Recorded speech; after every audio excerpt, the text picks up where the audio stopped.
Alright, there it is. Hello and welcome to the Off the Mark podcast. I'm your host, it's Luke, and with me as always is It's Fred. Here I am. um so this week is a sequel to a week we did a while back. The last time I enjoyed this, haha, that's not funny. I've enjoyed it since. That's depressing. Anyway, Mm-hmm. this so episode 3, I believe, we pitched shows and films in different franchises, so Star Wars, Marvel, DC. In this episode, we are picking one of the ones we chose and doubling down on it. So yeah, so I chose my Fantastic Four pitch, which is already a clip, which has 0 views, just like the last couple episodes of this. But Mm. don't worry, the ones that have 1 view are the ones where I've checked it's working. But no, and he's done his Green Arrow pitch, and I'm gonna pass over to him because he's going first. Mm-hmm. Alright. So, I obviously chose to do a Green Arrow film, and I decided on what type of tone and type of story it would be, and I kind of wanted it to be like a detective, like crime action type film. Yeah. And the director of it is I think you say is Joaquim dos Santos. Yeah. I know who He's a that direct is. so he's a director who has done who has done like short things for DC before, and I'm pretty sure he has. And Yeah. From some stuff that I feel like he's done in the past, I think he'd be quite good for this because he did something based on Green Arrow before, and it was quite good. And I think if he had a script similar to this, he could probably have more depth, and he could have like some really deep and gritty connections within it. Yeah. Remind me of the name. Sorry. It's Joaquim dos Santos. I think that's how you say his first name. I'm so sorry if I've just butchered it. It's Oh yeah, J. yeah, yeah, yeah. I got you. You got him? Joaquim dos Santos. Yeah. Him. Yeah, him. Oh yeah, yeah. Very good. Yeah, Very I like. interesting as well. Yeah, I like his work because from what I've seen, he can do like dark and gritty, and it be very, very interesting. Yeah. Um. So, okay, should I do the synopsis of the story, or should I do I think you. I casting? I think you should go through the cast. Okay, so I have, let's see, 1, 2, 3, 4, 5, 6, 7, 8, 9, 10, 11. So I have 11 characters within this. So 11 Yeah. characters. And and at the end, I've made some, like, if I couldn't get this actor, then I'd get another one.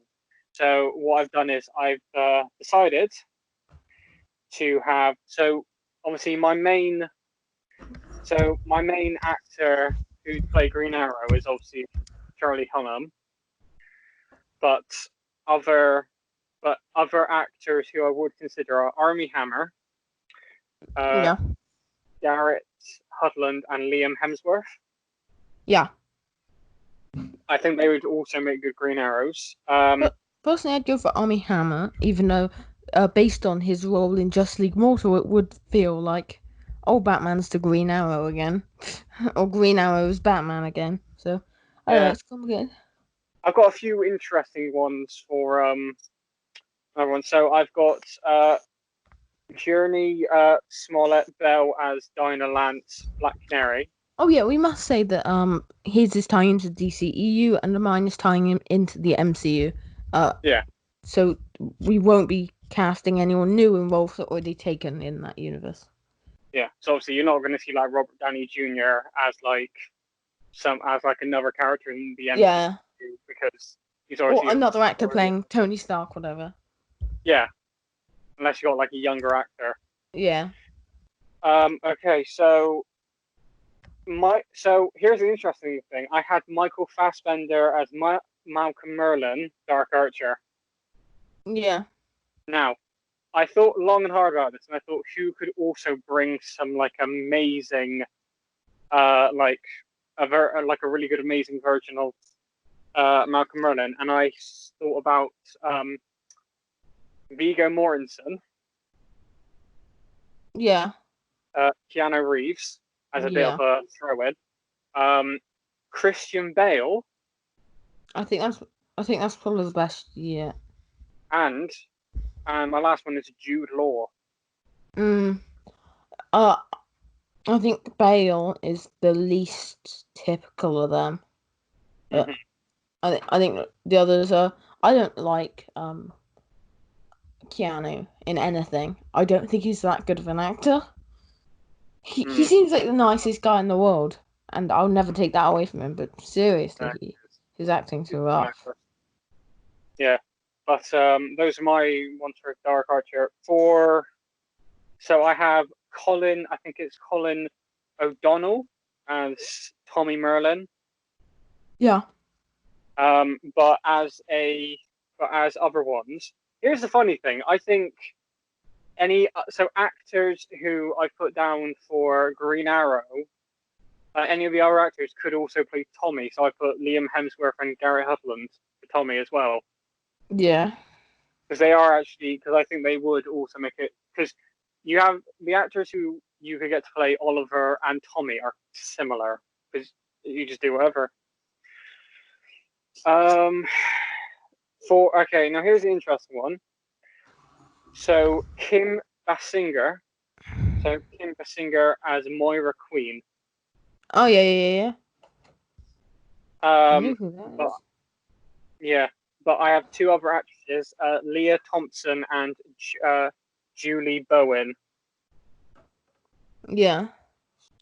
So these are like more older actresses who I think could give a good one. Was your first pick not Chloe Grace Moretz? I seem to remember you mentioning her. Oh, that was for Thea. Oh. This is Not... from Moira. This is from Moira. Oh my god, I'm such an idiot. Yeah. This is for Oliver's mum. Oh god damn it.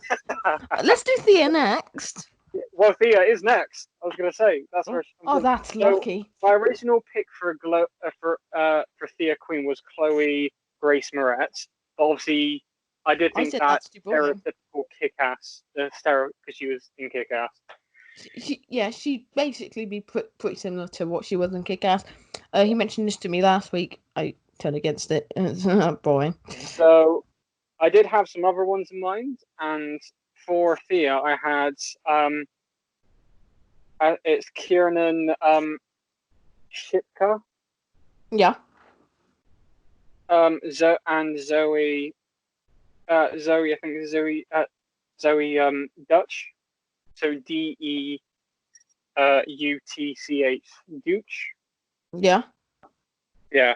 Not gonna. I might get some names wrong, so I'm sorry. Anyone watching? Here's the thing.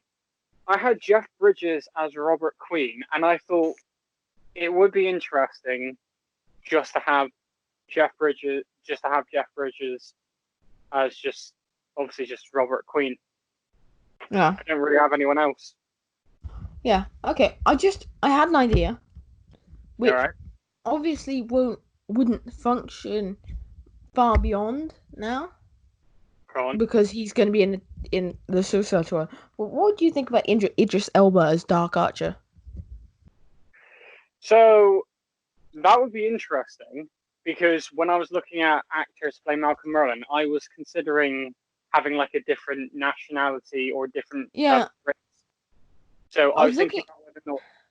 All right, no, you go ahead. Yeah, I was looking at a place where you could, like, I think in the current climate you'd have to race swap a couple characters in and about, And I think that would be a really good opportunity where I think Idris Elba would suit that role perfectly. It Obviously would be he's cool. in the Suicide Squad. Even here's an option I just saw: David Ramsey as the Dark Archer. I forgot who. I'm so sorry, but I forgot who David Ramsey is. John Diggle. Oh yeah, sorry, him. I was thinking David Ramsey. He sounds so familiar. I just realised. Yeah. So yeah, But yeah. here's So when I was going with the whole Malcolm and Dark Archer thing, I thought maybe I could switch it around so that Malcolm is more um Asian descent. Yeah. So I was thinking about that. But I thought that I would stick with who I've got already, and then obviously if I want to come up with like a much more better casting with more diversity, then obviously have that one. Yeah. But yeah. Now here's the interesting thing. Yao Fei. Like I wanted Yao Fei in this because obviously I kind of feel like Oliver cannot like just magically appear back in his city with all these trade secrets that he did all by himself. So I kind of feel like you have to have Yao Fei or someone to actually train him. Yeah. So I obviously went with an actor called Kang Hu Sang, Yeah. and I don't know what he's been in, but I think he would actually be a quite good pick. Okay. Is that your? Now here's Oh, what. no, no, don't worry. Keep going. So so Kang Kang Ho Song is the only person that I put down for Yao Fei. But here's an interesting one I want your opinion on.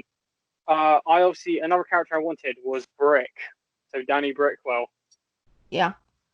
I put Jared Butler down.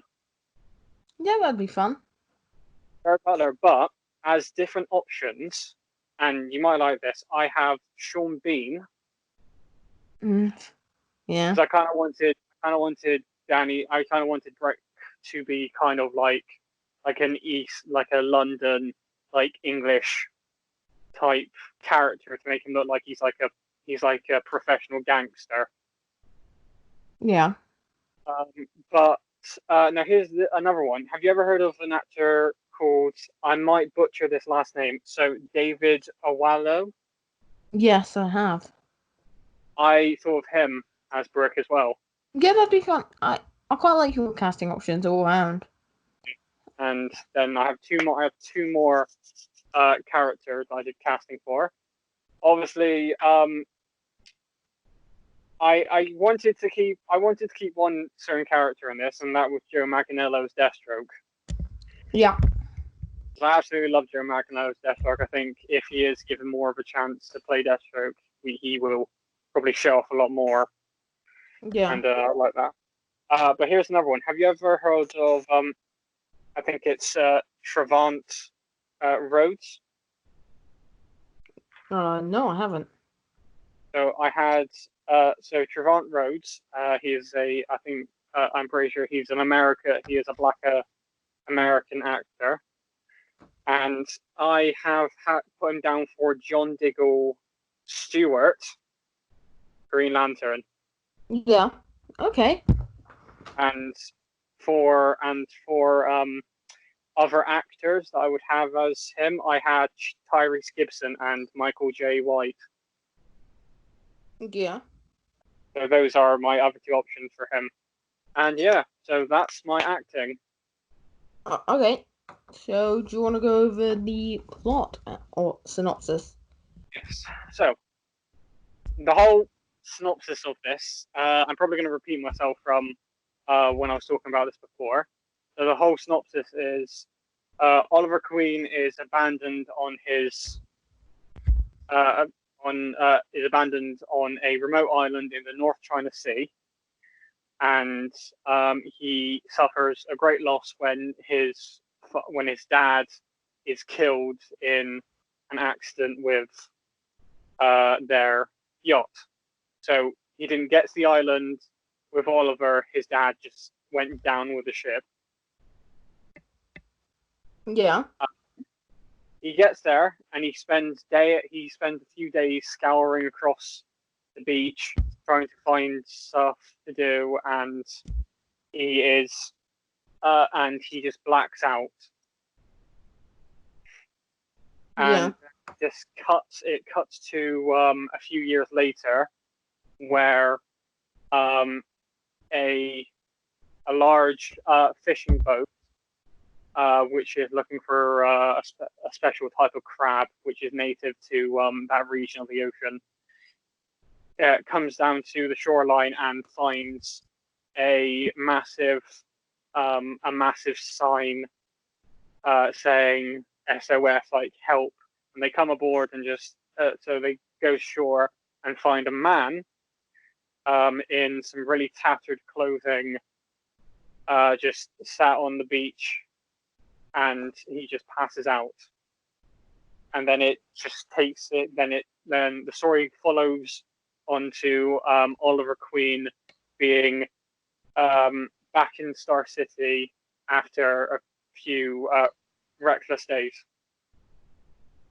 Yeah. And he thinks he has like these very weird thoughts, because he's like, I'm back, but I don't know what to do. And while in hospital, he looks at all the damage that has been done to him over the past years, and he thinks, I'm going to have to go home. So he leaves the hospital without anyone knowing, and hot wires a car and just drives all the way over to his family estate, the Queen Mansion. While this is going on,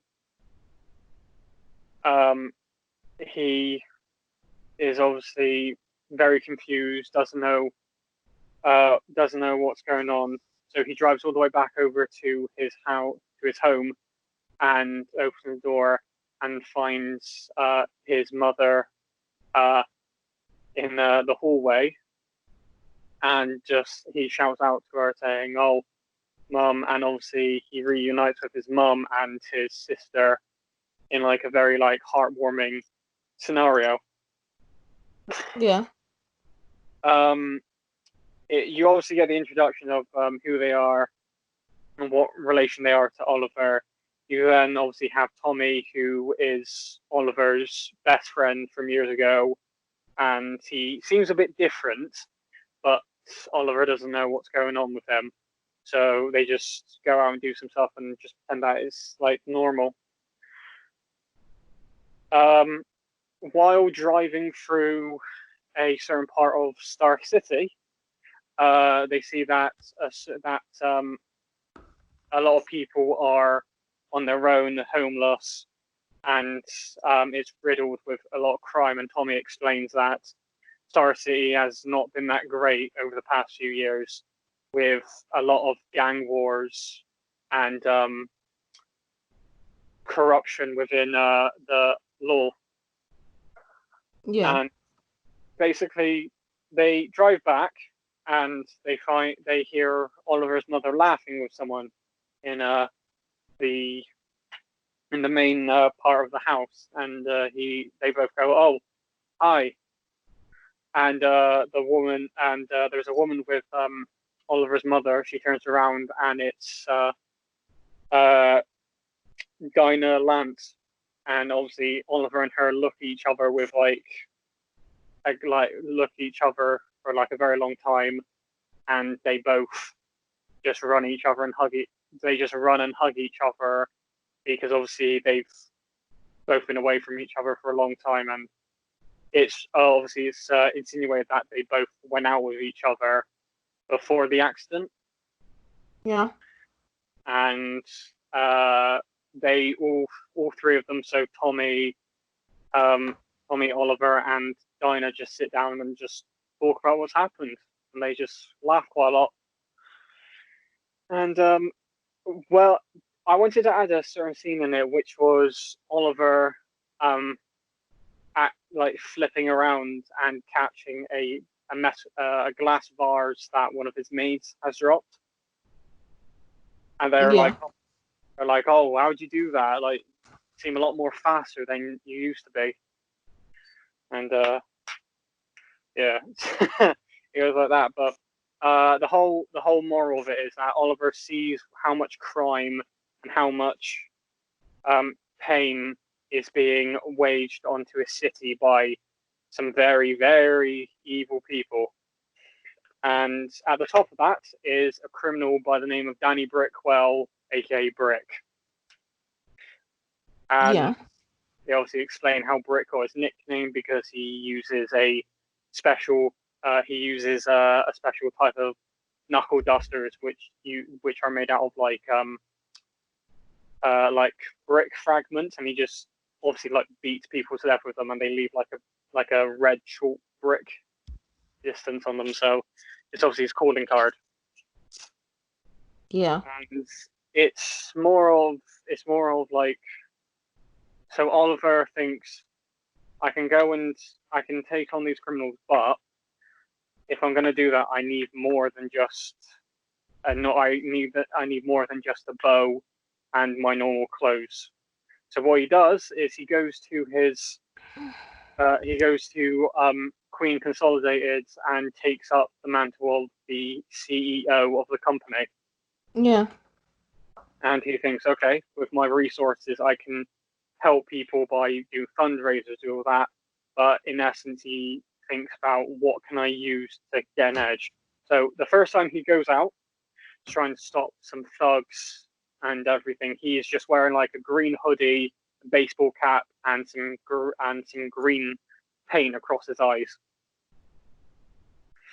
And it's like this is his proto suit, so it's just like a green hoodie. Yeah. Similar. So I thought you might like this because it's similar to like the white t-shirt and blue jeans with like the red cape on Superman, like a proto thing. Oh yeah. Cool. Yeah, it's kind of like that. It's kind of like before he gets fully into like his actual suit. So he goes on and beats up one and says, "Oh, if I ever see any of you around here, then I'm going to make it a lot more worse for you." And obviously, it's more of Oliver trying to taunt Brick and making him see that he can't just go about the city doing wherever he pleases anymore because he will be held accountable for it. And he researches into like the whole analysis and crime of the city and finds out that no one is willing to testify against Brick or any of his men because if anyone has, they've ended up dead or seriously injured. Yeah. And quite a lot of the political people within the city are bought by Brick because they're intimidated by him. Yeah.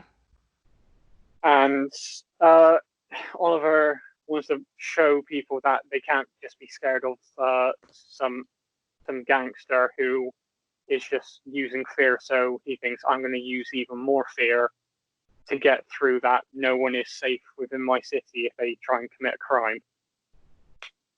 Yeah.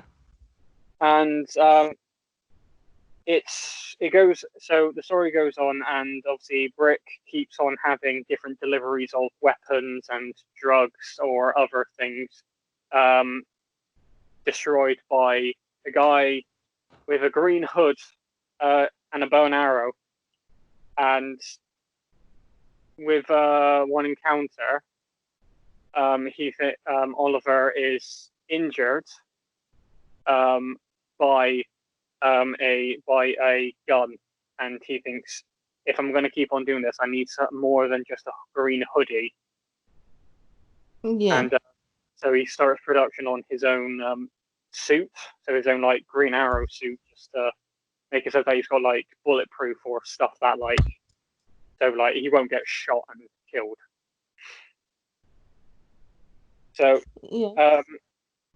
he builds something and tries it all on, and says, "All right, it's time for a test drive." And it's kind of like similar to like an Iron Man, where like he builds his second suit and just like goes out and tries to like test it out.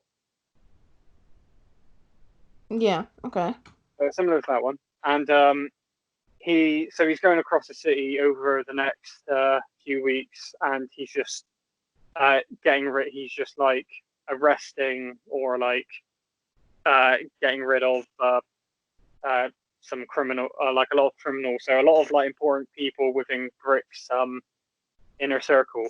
And while this is all going down, Brick calls up an associate of his who has a great deal of knowledge about the city and knows what can happen and what he should do. So he says, "Oh," so this mysterious person goes, "Oh, I will be coming soon. I just need to make sure that I have a certain thing ready." Oliver is so it then goes to a scene of Oliver at his work, so at Queen Consolidated, and he gets told, "Oh, will you there is someone in reception waiting to see you." And Oliver goes, "Oh, okay, just send them in. I don't really have anything to do." So a man, sharply dressed, walks in through the front door of Oliver's office and says, "Oh, it's good to see you, Oliver." And this is Malcolm Merlin. And it's more of like Malcolm's like happy to see Oliver and says, "Oh, it's good seeing Tommy is happy." And Malcolm is just quite ecstatic because he always liked Oliver. But Oliver asks Malcolm if there's anything different with Tommy, and he goes, "Oh, well, Tommy's been dealing with stress at the moment."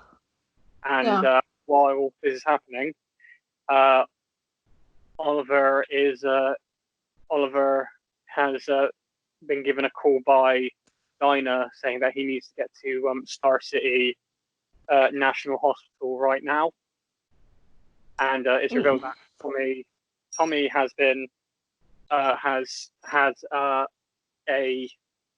an attack on him, and Oliver and Malcolm rush over to see him, and Oliver finds out that Tommy has been suffering with a rare disease, a rare blood disease for the past few years. Yeah. And obviously, they've just said that his chances of surviving until next year are quite slim at the moment because it's getting a lot worse. Okay. And while Tommy's in hospital, Oliver gets notified by a police scanner that there's a new crime going down, and this one's being headed up by Brick himself. So he goes in, shoots up all the gangsters, threatens Brick, and says to him that if he ever catches him there out again doing any of this, then he will make his life much more worse than it could ever have been before. So okay, it's all good. And Brick gets up. At this point, how far are we through? Because so I think there's not really there's not much left. I'm just getting up to like a few like introducing characters and going. So Rick looks up and says, "Oh, was that a good example of what he's like?" And a shadowy figure says, "Oh, I'm very pleased with this example."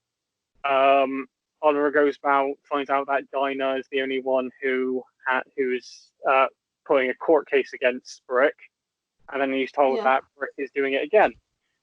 So Green Arrow goes, tries to fight Brick, knocks Brick into some chemicals, and finds out that this new drug that he's been doing has just spilt onto him and is now making him like not be able to talk that much. And he looks up and says, "Help!" And Green Arrow is pushed aside by someone, and you're introduced to Dark Archer. Dark Archer and Green Arrow have a fight. Green Arrow is outmatched a bit, and then within the fight, they both look at each other and realize that they know each other because it's Oliver and Malcolm, and they are like, oh, okay. They both have a chat after this at Tommy's bedside in the hospital while he's unconscious, and goes, oh, if you're not going to help me do this, then I'm going to go out on my own and do whatever I want. And they ask each other questions. Malcolm's doing this so he can get rid of all the criminals in the city, and for revenge for what happened to his wife, and also so that he can find all the cure that he needs for Tommy to survive. Oliver is given the option of he can either help Malcolm get the cure and have no casualties, or let Malcolm go off on his own and more people will die. They both work together to try and get it. They nearly get the cure, and what happens is Oliver has more of a moral code to him and helps a person from getting crushed by debris in a warehouse with the cure in it, and the cure gets taken away by some security guards. Malcolm's not happy and basically pins Oliver to the ground with an arrow, and by the time Oliver gets up, he finds out that Malcolm has escaped, but he's killed some more civilians on his way out. To try and draw out Green Arrow, Dark Archer decides, okay, I'm going to have a distraction. He thinks Green Arrow's like, oh, I'm not going to do this. And then it's revealed that Dark Archer now has Dinah tied up and gagged on construction site. Oliver obviously goes over, tries to help her, and he gives her an arrowhead to cut herself loose. And when Oliver is pinned down to the floor by Dark Archer, he's about to stab him, and then a sonic scream comes out from behind him, blasts him into the wall, and then obviously Dinah shows to Green Arrow that she has sonic powers, and Oliver reveals that he's Green Arrow. And now here's the interesting thing.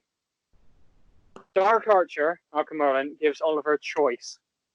He can either escape now with the cure and let him die, or he can blow them both them up with the cure and Tommy will die. And this is a failsafe so that Malcolm is never arrested, because he would rather die as a free man than being arrested and behind bars.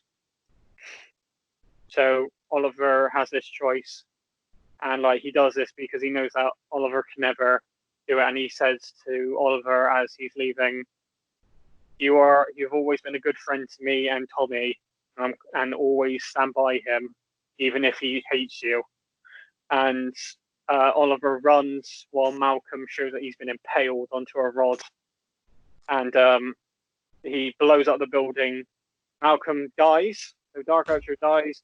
Green Arrow gets out. He gives the cure to Tommy. Tommy wakes up, finds out that his dad's dead, but looks at video footage to show that actually Dark Archer and Green Arrow were having a fight, but Malcolm was in civilian uniform and he was one of the hostages. So now Tommy blames Green Arrow. It shows everyone what they're doing. So what Dinah's doing, what she's going to be doing next, how everything's affected everyone around them. Tommy having a vendetta against Green Arrow, having a good friendship with Oliver.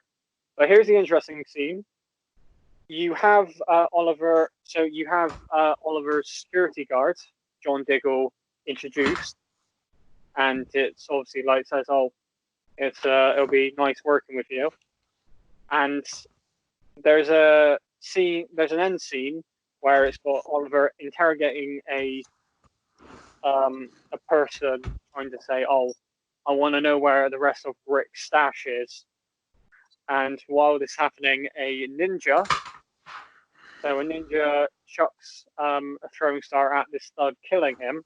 And then when he tries to escape, Green Arrow pings him and says, "What have you sent?" He's like, "Oh, something so much worse is coming, an oncoming storm, and it's going to..." Hold on.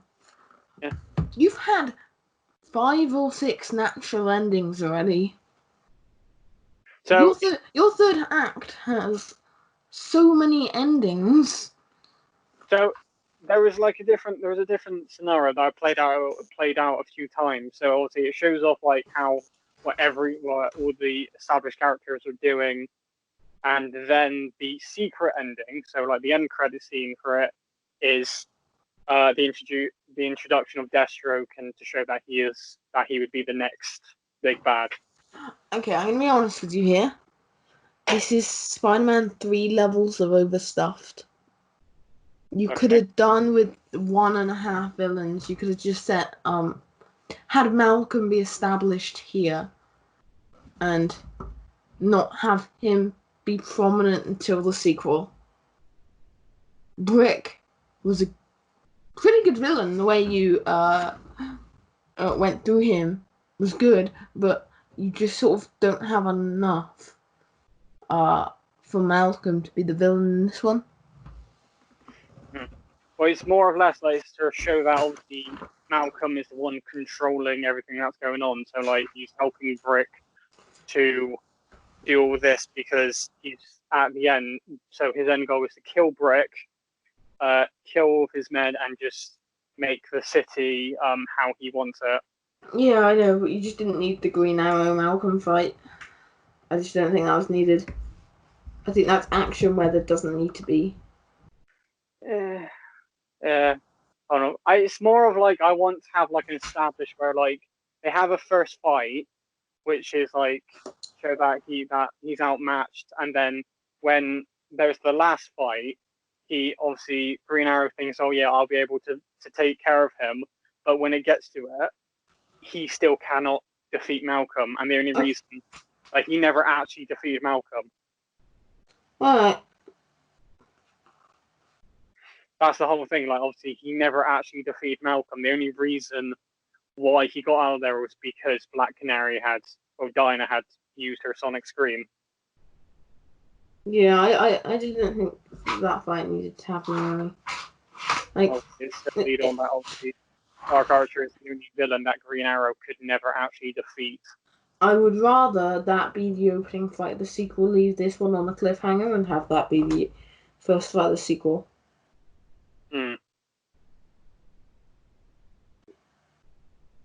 Yeah. I think actually cutting it so that obviously Oliver has the decision, so that he says, "Oh, you can escape and leave me here, or we can both blow up." I think obviously cutting at that point where it's just the ticking to like end it, and then that's it. So yeah, that's my idea. Is that your whole pitch? I think that's my whole pitch for the first one. While you're doing that, I was actually recasting my main 4, and I also tried to cast Doctor Doom, but I wasn't able to figure out the actor's name. I'm going to do this quick because I'm already dying in my room. Sorry for taking too long. Yeah, it's 20 minutes. Oh, 40. Okay. No.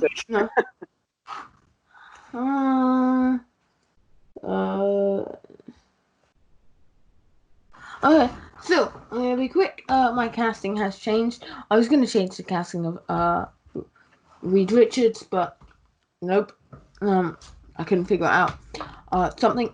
So my director would be, I can't remember her name off the top of my head. It's would be Issa Rae. Okay.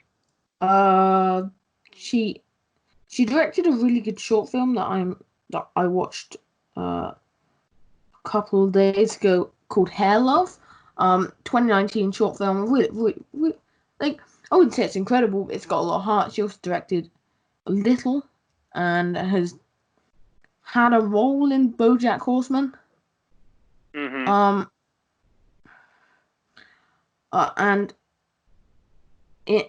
And she produced Insecure on HBO, which is a TV show that went on for 4 years.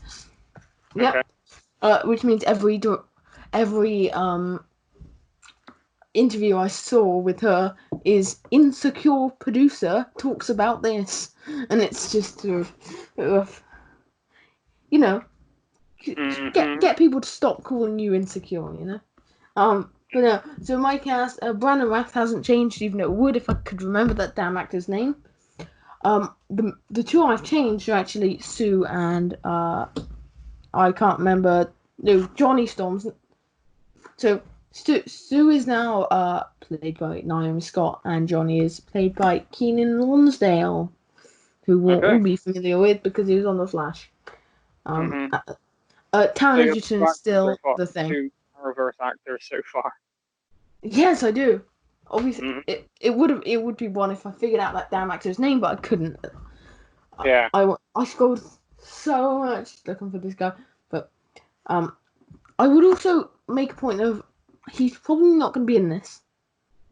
But I would make sure to cast Doctor Doom now. Well, for a future project.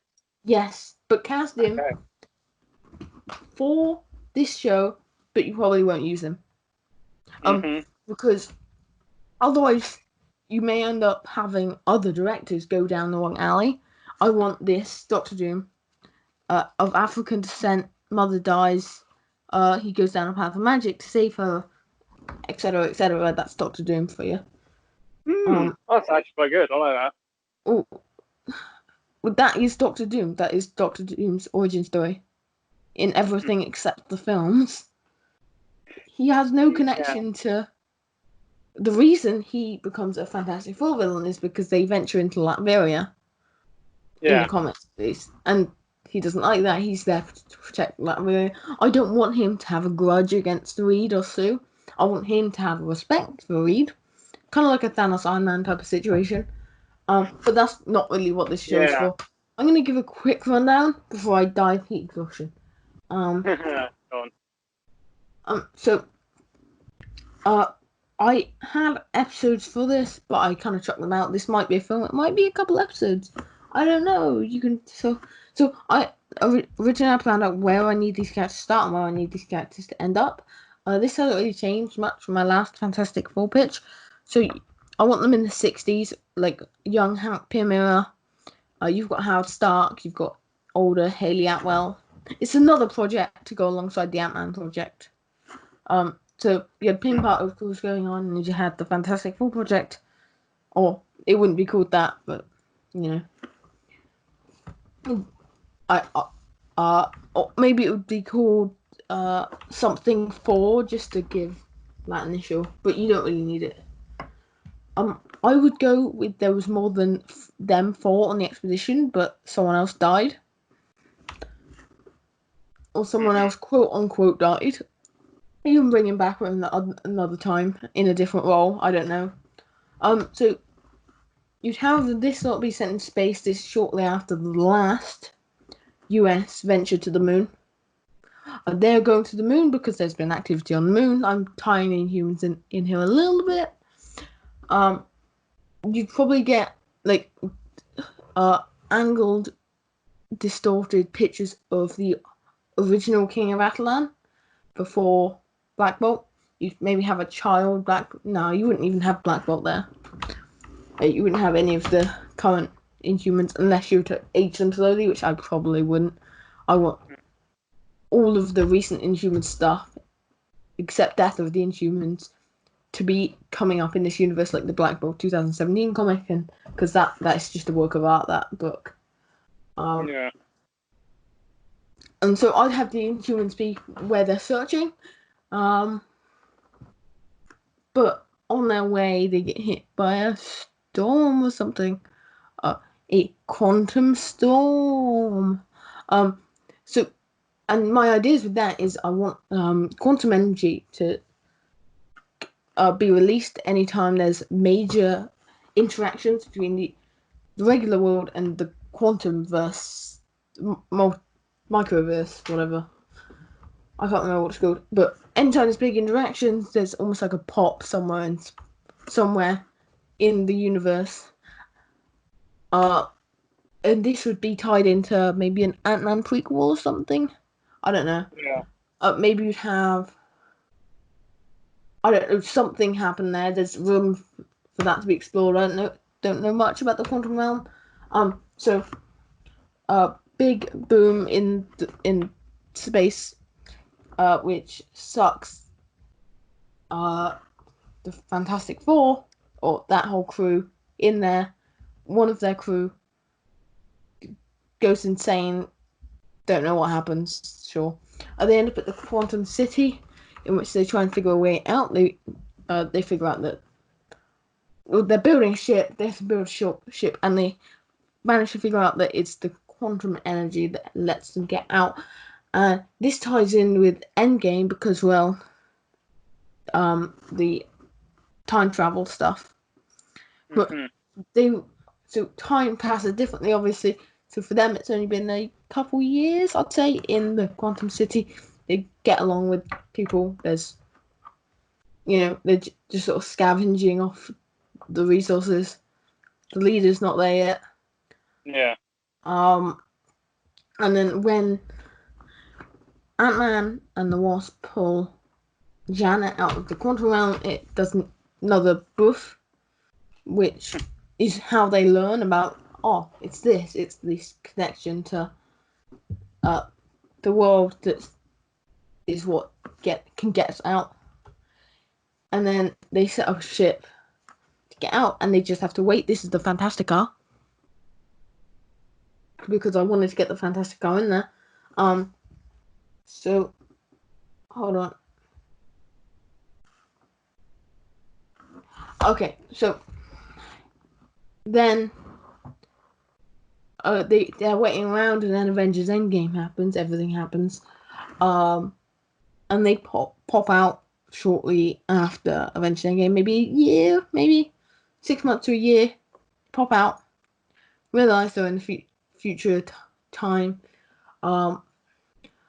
One of the old Shield people had acquired Avengers Tower. It becomes the Baxter Building in time for. Wait, no, that's the word. It's become the Baxter Building now. They find out this person is the only person that they would still know, other than Hank Pym, left from back then. Okay. But Hank Pym, very separate projects, wouldn't go to him because they didn't know him very well. And yeah, so I didn't really have much of the ending figured out. I want them to be, to basically have a plan to deal with the moon situation, because America have yet to venture back to the moon since that. They just puffed because they're too scared. Can't risk that again. I think that's probably all I've got. I do have a touch more, but I'm really hot, and I think we're just gonna finish up now. Is that alright? Yeah, that's cool. I think it all sounds good. I'd like to know more about it at a later date. Yeah, I think I'll write something more, and probably give it its own episode when it's a bit cooler. Heat and me do not mix. So I've been Luke. He's been Fred. Au revoir. See you guys later.